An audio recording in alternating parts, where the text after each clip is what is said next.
Hi, it's me again, ang ate mong Michelle. Full fondant cakes and cupcakes tayo for today's video. Tara, samahan niyo akong gumawa.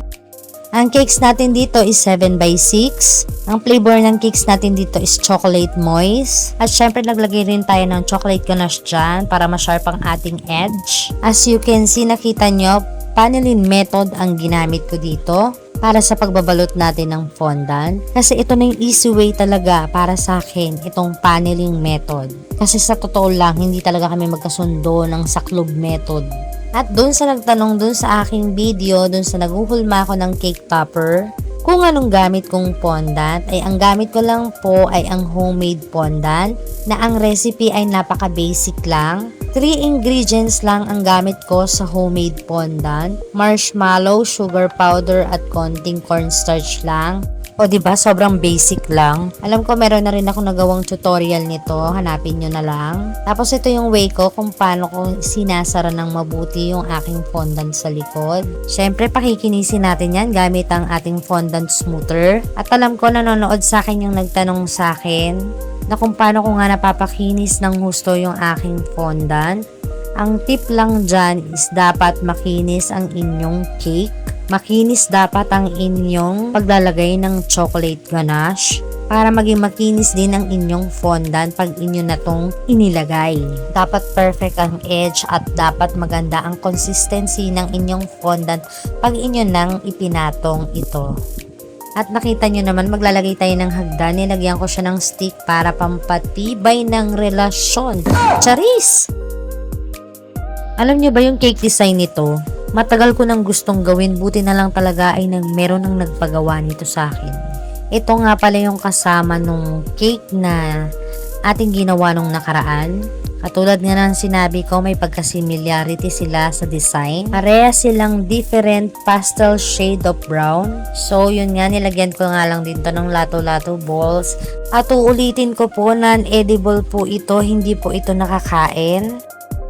At ito na yung aking pinaka-cute na nahulma na hot air balloon na may teddy bear. Kasi nga sobrang like ko talaga yung mga ganitong pastel color na shade of brown.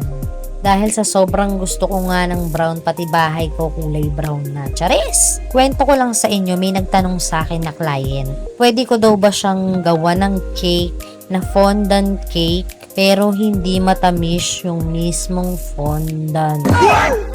O diba mga baker ko, meron mang nakakapanood dito na co-baker ko, utang na loob, paano yung recipe nun? Kasi nga, ang fondant kasi ay binubuo talaga ng sugar powder at ng marshmallow. So paano ko gagawin yun? Naghanap na ako sa lahat, sa YT, sa Google, dito sa FB. Wala talaga akong makita. So, saan ko kukunin yun? Homemade at ready to use na fondant lang talaga ang pwede kong gamitin dito. At lahat yon matamis.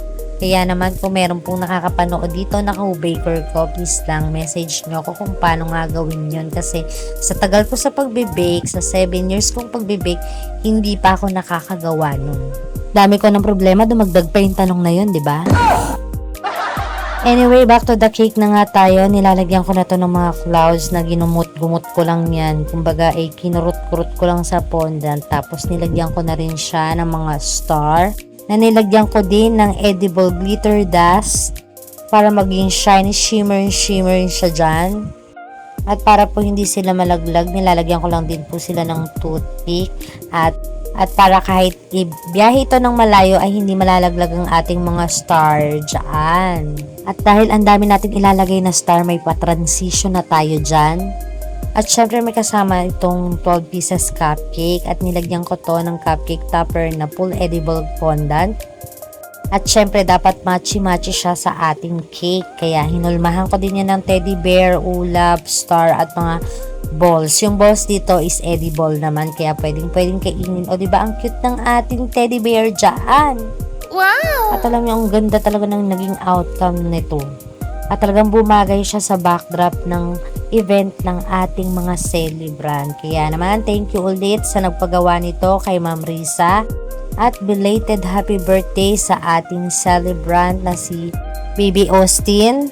At welcome to Christian World kay Baby Asher. At ito na ang final look ng ating cake for today's video. Thank you for watching. Follow for more. Bye!